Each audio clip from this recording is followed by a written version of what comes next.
If the absolute temperature of a gas having volume x centimeter cube is doubled and the pressure is half, pressure को half कर दिया है, then final volume is absolute temperature of a gas having volume v है उसकी volume, temperature मान लो T1,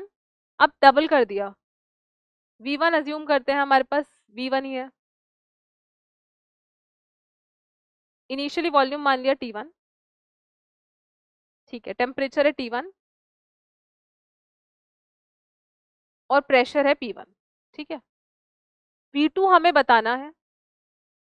temperature बोल रहे हैं डबल कर दिया, मतलब T2 को मैं लिख सकती हूँ 2 टाइम्स ऑफ T1 और प्रेशर को क्या करा है हाफ, मतलब P2 कितना हो गया मेरे पास P1/2, तो आपको निकालना है V2। अब हमारे पास क्या है, PV is equals to nRT, क्योंकि यहाँ पे मोल्स के बारे में कुछ नहीं बोला है, so we have to assume moles constant है, R कांस्टेंट है, इसका मतलब PV अपॉन T जो है ये पूरा का पूरा क्या है, constant. So I can write P1 V1 upon T1 equals to P2 V2 upon T2,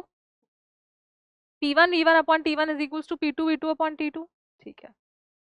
अब P1 V1 T1 को तो ऐसे ही रहने देता है, P2 कितना हो गया है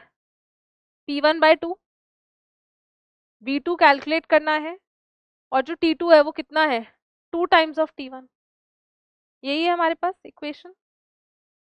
P1 कैंसिल हो गया, T1 कैंसिलेट, तो बचा क्या हमारे पास, ये आ गया V1 is equals to V2 upon में 4, दैट मीन्स जो वॉल्यूम है वो कितनी टाइम्स हो गई है इनिशियल की 4 टाइम्स,